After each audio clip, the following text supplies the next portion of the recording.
Hello दोस्तों, आप तो जानते ही होंगे हमारा पड़ोसी देश नेपाल जो कि हिमालय से काफी सटा हुआ है। बहुत ही खूबसूरत देश है यह। अगर आप शौकीन किस्म के आदमी हो तो जन्नत से कम नहीं है यह। आगे देखेंगे हम, बने रहे हमारे साथ। नेपाल दक्षिण एशिया में स्थित है। विभिन्न हिमालय एवं पर्वत ही नहीं बल्कि नेपाल में और भी बहुत कुछ है जिसे जानकर आप भी चौंक जाएंगे। आखिर ऐसा क्या है ये जानने के लिए इस वीडियो में लास्ट तक हमारे साथ बने रहे दोस्तों। नेपाल जिसे एकमात्र हिंदू राष्ट्र होने का गौरव प्राप्त है। भारत और नेपाल का ऐसा कनेक्शन है कि बिना वीजा के भी यहाँ पर चक्कर लगा सकते हैं हम। दोस्तों, नेपाल को साउथ एशिया का सबसे पुराना देश माना जाता है।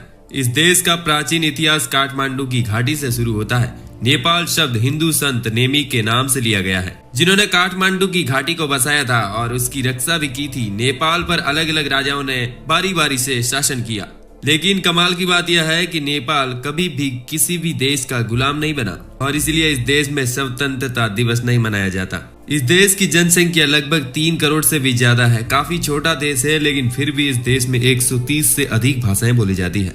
दोस्तों, नेपाल की राजधानी काठमांडू है जो दुनिया के 10 लोकप्रिय शहरों में शुमार है। 2000 साल से भी ज्यादा पुराना शहर कई प्राचीन मंदिरों का घर है जो अपने समय की प्राचीन कहानी बयां करता है।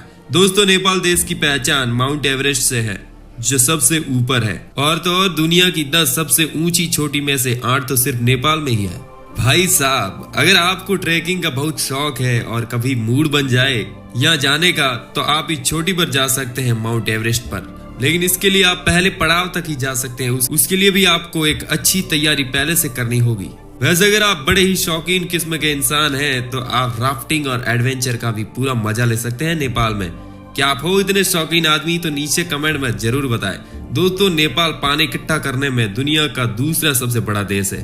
अगर इसका समुचित उपयोग किया जाए तो ये देश हाइड्रो पावर के फील्ड में दुनिया का ताकतवर देश बन सकता है। लेकिन अजीब बात तो यह है कि नेपाल के लोगों को 9 से 12 घंटे ही बिजली मिलती है और घड़ी घड़ी पावर कट होने की समस्या का सामना भी करना पड़ता है। और इसीलिए यह देश इंडस्ट्रीज, मैन्युफैक्चरिंग और ऑफिस की मूलभूत सुविधाओं से पिछड़ा हुआ है। चौंका देने वाली बात तो यह है कि नेपाल का नाम दुनिया में सबसे गरीब देशों की लिस्ट में आता है, जहां पर आधे से ज्यादा लोग दिन में सिर्फ 40 से 50 रुपए ही कमाते हैं। और इसीलिए नेपाल के लोग भारत में काम करने के लिए आते हैं ताकि यहाँ अच्छी तनख्वाह मिल सके। हमारे देश में हिंदू सबसे ज्यादा है, लेकिन हमारा देश धर्मनिरपेक्ष होने के कारण हिंदू राष्ट्र नहीं है, जबकि दुनिया में और भी बहुत सारे देश हैं जहाँ पर हिंदू धर्म मानने वाले लोग हैं। लेकिन दुनिया का एकमात्र नेपाल ही हिंदू राष्ट्र देश है। यहाँ 80% से ज्यादा लोग हिंदू धर्म का पालन करते हैं। हिंदू धर्म के अनुसार जैसे हमारे यहाँ गाय को पवित्र मानकर पूजा की जाती है, वैसे ही नेपाल में भी गाय को पवित्र मानकर पूजा की जाती है और इसकी हत्या करना गैर कानूनी है। इसीलिए गाय को नेपाल का राष्ट्रीय पशु भी माना गया है। दोस्तों, नेपाल की करेंसी नेपाली रूपीज है जिसका मूल्य हमारे भारतीय रुपए से भी कम है। भारत का 1000 रुपए नेपाल के 1700 रुपए के बराबर है। दोस्तों, नेपाल के लोग बेहद सरल स्वभाव के होते हैं।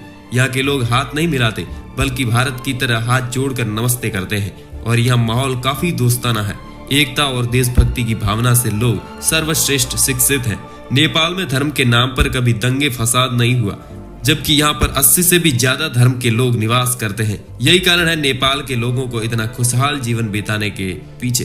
क्राइम रेट इतना कम होने के कारण यहाँ पर सबसे ज्यादा टूरिस्ट आते हैं। दोस्तों, भगवान बुद्ध के प्रति नेपाल के लोगों में असीम श्रद्धा है, लेकिन महाशिवरात्रि इनका सबसे बड़ा त्योहार है। और दोस्तों, मैं आपको बताऊंगा यहाँ पर घूमने के लिए खूबसूरत स्थान कौन से हैं और कब आपको घूमने जाना चाहिए।